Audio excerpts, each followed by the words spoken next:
आभार यात्रा के क्रम में केंद्रीय इस्पात मंत्री आरसीपी सिंह का आज शेखपुरा जिले के बरबीघा में युवा जदयू के कार्यकर्ताओं ने भव्य स्वागत किया। युवा जदयू जिलाध्यक्ष बड़ेलाल सिंह के नेतृत्व में सैकड़ों बाइक पर सवार हजारों युवाओं ने उनका जोरदार स्वागत किया। प्रखंड युवा अध्यक्ष शुभजीत कुमार छोटे ने इन युवाओं का नेतृत्व किया। इस दौरान बरबीघा बिहार शरीफ मुख्य मार्ग पूरी तरह अवरुद्ध हो गया। जानिए युवा जिलाध्यक्ष ने इस मौके पर अपने नेता से क्या मांग की है, क्या कहा उन्होंने। जदयू के युवा जिलाध्यक्ष हैं आप और पंचायत के मुखिया भी हैं अपने पंचायत के। युवाओं को क्या संदेश देना चाहते हैं?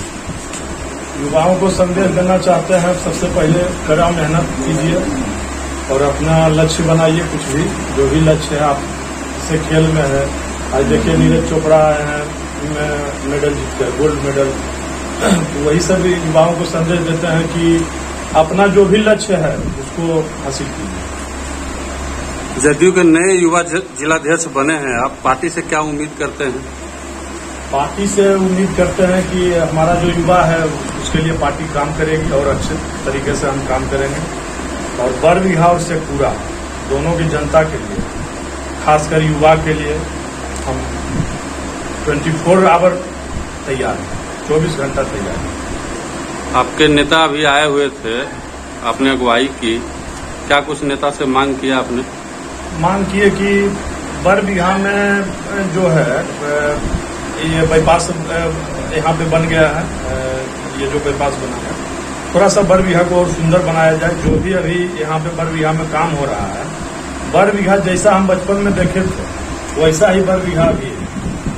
हम चाहते हैं कि जैसे सब आगे बढ़ रहा है शहर, वैसे बरबीघा भी बढ़े। हम बोले उनको कि स्मार्ट सिटी में इनका नाम बरबीघा का नाम दिया जाए और बरबीघा को सुंदर बनाया जाए, क्योंकि बिहार के जो प्रथम मुख्यमंत्री थे डॉक्टर श्रीकृष्ण सिंह, जिनको लोग प्यार से श्री बाबू बोलते थे, उनका जन्मस्थली बरबीघा है। ये मार गांव जो है यही है और उनके नाम पे यहाँ पे संग्रहालय बनाया जाए, जिसमें कि सब कोई भी आदमी जो भी है आने वाला भविष्य जो है उनको याद रखे। अपने पंचायत के लोगों को कुछ संदेश देना चाहते हैं? पंचायत चुनाव आने वाला है। पंचायत के बारे में हम कुछ नहीं बोलेंगे। पंचायत में जनता से आप जाके पूछिए कि बड़ेलाल क्या काम करते हैं, क्या नहीं करते हैं।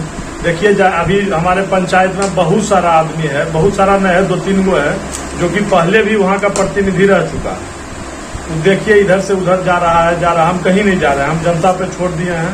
जनता का जो भी जनादेश होगा उसको हम स्वीकार करेंगे, क्योंकि हम कार्य किए हैं।